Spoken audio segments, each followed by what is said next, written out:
Osamu Tezuka, the god of manga, might be best remembered for being the trendsetter for the industry, but starting in the late 60s onwards, the manga scene changed in a way that would see him become more of a trend follower. Before the term seinen came into existence to describe comics that were targeted towards older audiences, gekiga, otherwise known as dramatic pictures, were comics that rejected the childish and lighthearted comics, opting for more gritty and adult subjects. Tezuka often painted worlds that were quirky and lighthearted, but they were also worlds that were hard to believe in.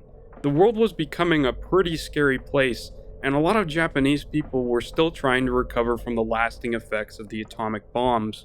Around the 70s was when gekiga movement started to see mainstream success. Although Tezuka was initially hesitant about following this movement, he eventually caved and threw his hat in the ring with some interesting results. You really wouldn't think that someone like Tezuka could step up to the plate and make something so dark, but the whimsical and fun tone that he was so well known for would be replaced by a much uglier side of the world and human nature. The manga from his gekiga era that we're going to be looking at today was one of his earliest and most divisive outings into the genre that was released in the year 1970, entitled Alabaster. Some of the biggest gekiga were centered around revenge tales, but Tezuka doesn't do standard stories. What sets it apart from other revenge stories is our main character, Alabaster, who is pretty much immoral like a good chunk of Tezuka's gekiga output. He didn't start out this way though. He used to be an Olympic athlete until he gets down bad for a movie actor, Susan Ross,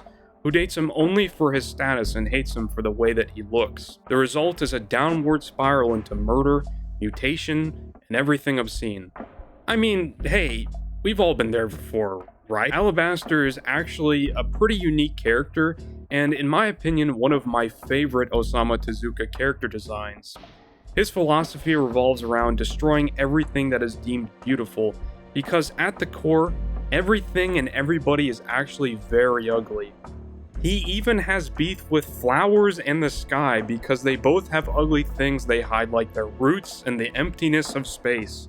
My man has no chill. He embraces cynicism to the point that it would make Arthur Schopenhauer look tame. Alabaster's character is actually a good symbol for a lot of Tezuka's most abrasive tendencies during his gekiga era and his willingness to try to break every taboo. There's just so much intense angst behind the story, and sometimes I think Tezuka was forcing a lot of shock value. It's not nearly as bad as something like MW, but he's treading on some pretty edgy ground here. This is the manga that Tezuka famously stated, "I hate every character that appeared in it, without exception." He was also reluctant in letting this manga be published in his collected works. I don't really blame them, because the entire cast is full of deeply dislikable characters. Aside from Alabaster, the people he recruits are also generally amoral, or turn so evil to the point I don't really feel bad for them no matter how broken they are. I do think that it's more realistic that a lot of bullied outcasts would end up being horrible people, but it's done in a way that leaves a bad taste in your mouth. Even the antagonist of the story, Rock Holmes, who's supposed to be the FBI agent sent to capture Alabaster, is one of the most morally depraved characters. He goes on to assault Ami and just hates everyone like Alabaster. He felt like a character that could have had great potential, and I do like the idea of him behind the character. Instead of acting like a direct foil to Alabaster, he shares a lot of common things with him, and points out that a lot of people in positions of justice represent the exact opposite. But he ends up feeling very shallow. There's also an odd clash that happens tonally, because you can see he's clearly struggling to adapt to this kind of genre. I think one of the most jarring decisions made in the manga is the fact that Alabaster's main weapon isn't just some kind of regular gun or anything, but this insane flicking technique. This man somehow managed to strengthen himself to the point that he can fire any kind of object at a person and harm them like he's fucking bullseye or something. The social commentary is the strongest thing about Alabaster, and seemingly one of the only few stories that delves into how superficial society can be, but it feels handled in a very juvenile way. There are times where he almost scratches at something that could be poignant, but then he tosses that out the window for mean-spirited cruelty. There are really interesting themes like how people are conditioned to say things that make them look good, versus actually embracing those ideas and acting good. There's a bit of badness inside of every human being, no matter how hard we try to cover it up.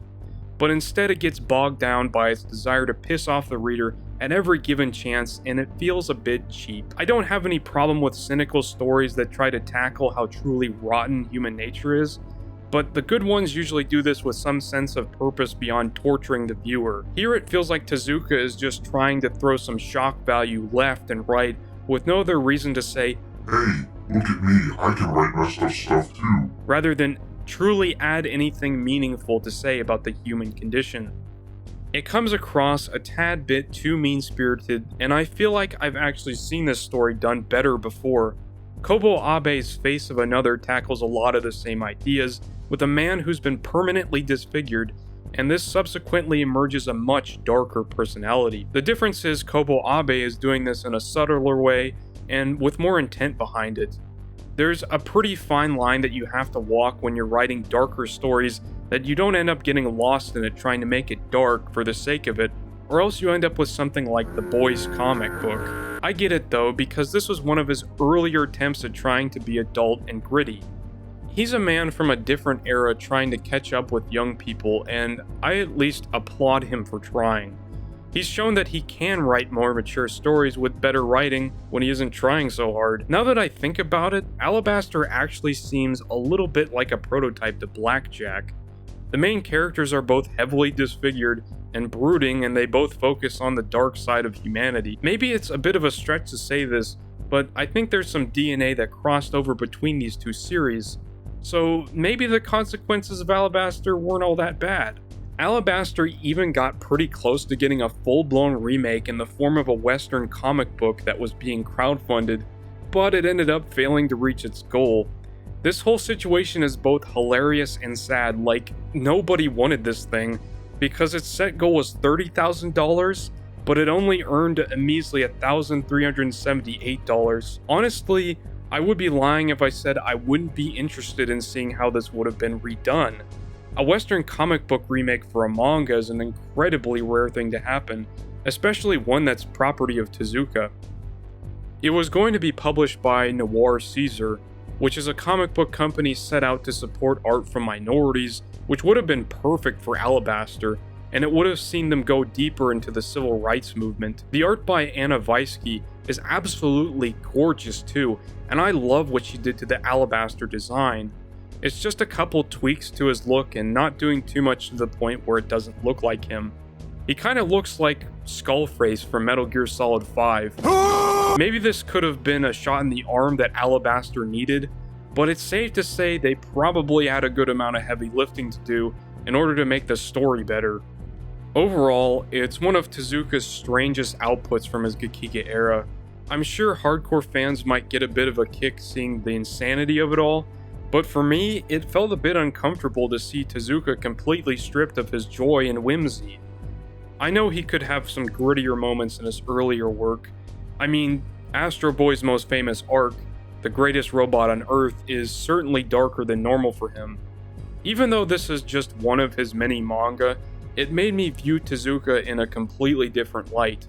So he basically did what he set out to do. He proved that he could write manga that wasn't for children. Alabaster was certainly an eye-opening event, like when you see that one really kind friend open up about themselves and you realize they're not as pure as you thought. I'm not mad per se, but I'm just a little disappointed.